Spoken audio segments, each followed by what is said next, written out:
জনাব কায়েম সাহেবের বিরুদ্ধে জনাব নাহিদ ইসলামের দায়েরকৃত যে রিট পিটিশন এবং তিনি যে প্রার্থনা করে তার মনোনয়নপত্র বাতিল চেয়েছিলেন সেটির আর কোনো সার্বত্তা থাকলো না, যেহেতু হাইকোর্ট বিভাগ সরাসরি তার রিট পিটিশনকে খারিজ করে দিয়েছে।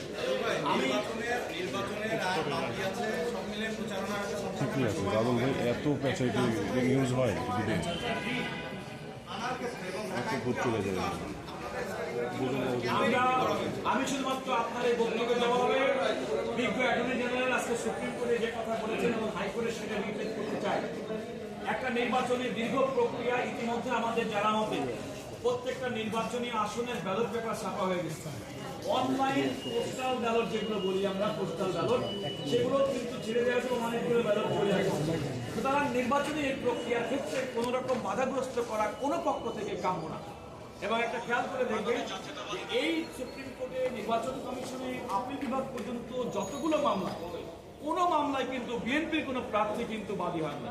প্রত্যেকটা ক্ষেত্রে বিএনপি প্রার্থীর বিরুদ্ধে প্রতিদ্বন্দ্বী রাজনৈতিক দল এবং স্বতন্ত্র প্রার্থীরা কিংবা বেনামে অন্য রাজনৈতিক দলের পক্ষে বিএনপি প্রার্থীদের টেকনিক্যাল কারণে মনোনয়নপত্র বাতিলের চেষ্টা করেছে মাত্র। আপনি বলছেন যে জুলাই আন্দোলনে ওনার একটি বড় ভূমিকা ছিল, প্রথম শ্রেণীর নেতা ছিলেন। জুলাই আন্দোলনটা হয়েছে বৈষম্য বিরুদ্ধে ন্যায়ের জন্য, সত্যের জন্য।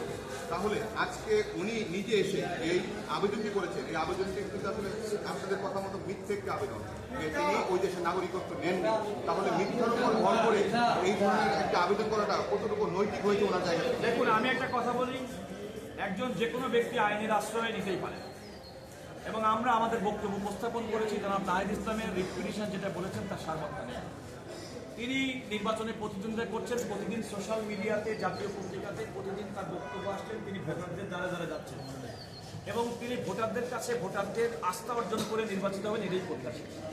আমরা জনাব নাহিদ ইসলামের তার যে স্ট্রেচার এবং জুলাই আন্দোলনে তার যে ভূমিকা এবং আগামী দিনের গণতন্ত্র প্রতিষ্ঠার জন্য তাদের যে স্বপ্ন এবং জুলাই শহীদদের যে স্বপ্ন, আমার কাছে মনে হয়েছে এই রিট পিটিশনটা প্রতিদ্বন্দ্বী প্রার্থীকে আদালতের মাধ্যমে ঘায়েল করতে চাওয়াটা জুলাই স্পিরিটটাকেও ধারণ তিনি করেছেন বলে আমার কাছে মনে হয়নি। দ্বিতীয়ত হচ্ছে ভোটার এবং তার নির্বাচনী এলাকার মানুষের আস্থা, তিনি তাদের উপরে আস্থা রাখতে পারেননি, কারণ তারাই প্রকৃতপক্ষে ভোট দিয়ে তাদের প্রতিনিধি নির্বাচিত করবেন।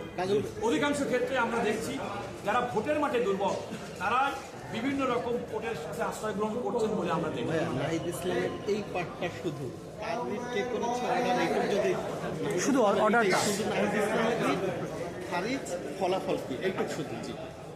এনসিপি প্রধান জনাব নাহিদ ইসলাম আজকে ঢাকা 11 আসনে বিএনপি মনোনীত ধানের শীষের প্রার্থী জনাব এম এ কায়েমের প্রার্থিতা বাতিল করার যে আবেদন রিট পিটিশন করেছিলেন, সুপ্রিম কোর্টের হাইকোর্ট বিভাগের একটি ডিভিশন বেঞ্চ আজকে উভয় পক্ষের শুনানি শেষে তার রিট পিটিশনটা সরাসরি খারিজ করে দিয়েছে।